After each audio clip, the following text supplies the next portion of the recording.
beast life. I think we all have this inner beast, like everybody. No matter what you do, the beast is gonna come out. This is my beast life. I love it, man.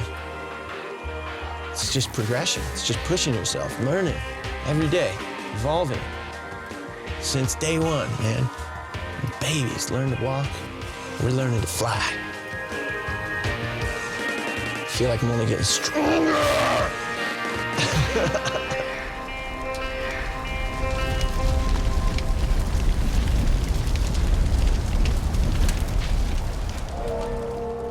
I met John, and I was a janitor at Main Lodge at Mammoth, and I think I just went up to him and said, "What up?" He's just this elusive guy that you'd always see out there on the mountain, killing it, just taking park laps, landing everything. The guy's a beast, man. Now here we are getting to shred together and climb together, and, you know, it's perfect. Climbing's something that I love and I really want to progress at. So Lonnie's a major mentor of mine. He comes from a pretty heavy climbing family. His dad, Ron, is a legend in the climbing world. You know, the things those guys can do on a rock is pretty impossible to most people. The first thing that came was definitely the skateboard, and then the skateboard, you know, kind of took me into the snowboarding and stuff. And I didn't climb at all. I think I hurt my ankle skateboarding, so I was like, oh, let's go climb. And then I started to go, and then I realized how hard it was, and I was like, wow, this is like way harder than it looks. And it was kind of like a mission to get better. Every year for me with climbing, I'll go and go and go and try to do as much as I can until I feel peace. And then you go shred and you're like, strap in, go ripping down the mountain. You're like, whoa, dude, this is like all fast, this is cool.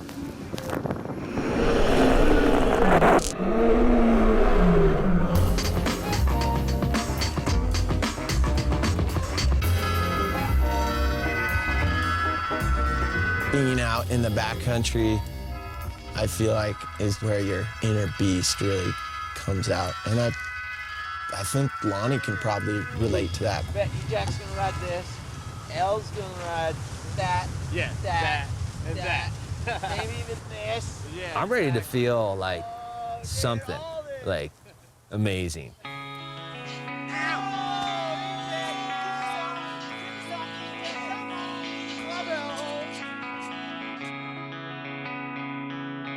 Pretty special feeling camping out there and waking up to epic snow.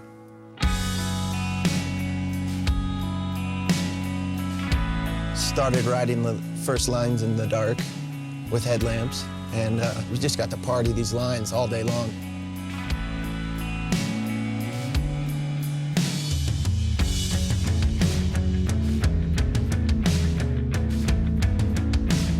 It's like little building blocks out there, you know? You really pay attention to everything you do. Like, it's really important to be conscious of what you're thinking and how your body's moving the whole way through your trip.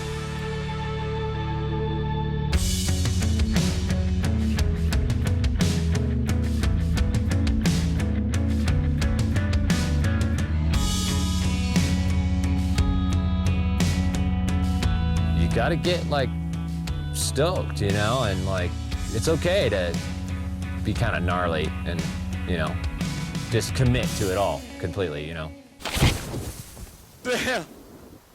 It is hard to get a shot, man. Like a good shot where you're pumped on and you're proud of. It's hard. In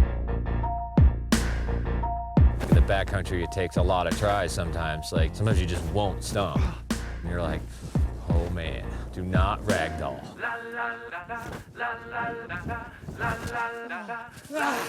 Then that could get in your head though. You know, then you ragdoll once and then you do it again, and then the next thing you know, you're just on repeat.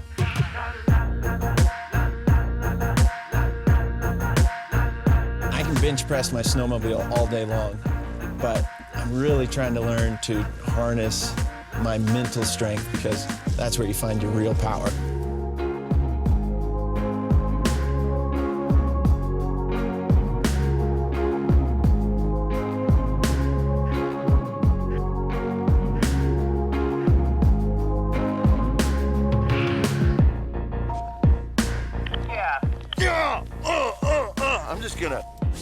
doing curls with my sled, picking it up over my head. Strongest man in the world strength.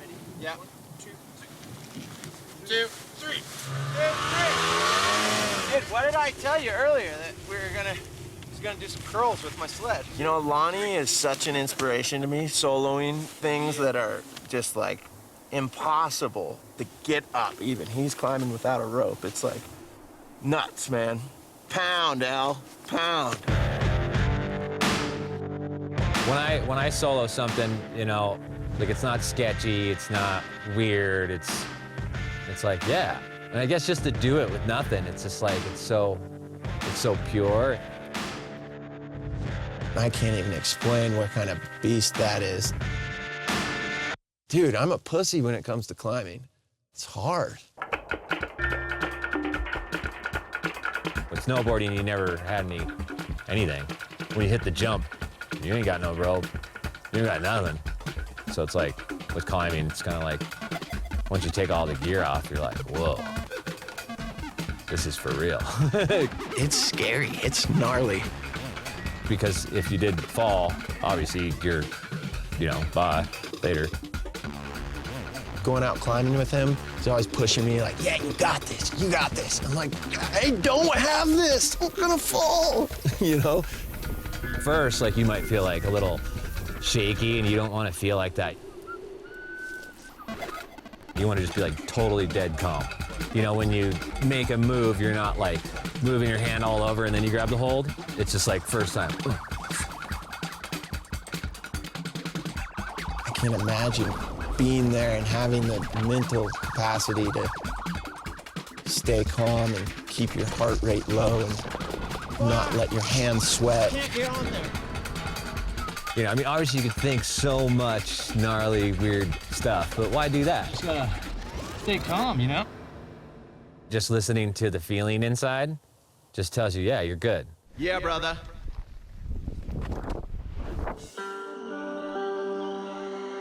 He'll tell you, like, he grabs the rock and he can feel the rock. I think he really taps into that energy and he knows he's not gonna fall. He's like, you got it. I wouldn't call it a game. It's more just like growing yourself. You know, so it's like you kind of tap into your soul power, I guess you could say, and you're just like, you know, like, you got this, you know what I mean? And everything is all set up, like you prepared yourself enough to believe. Yeah.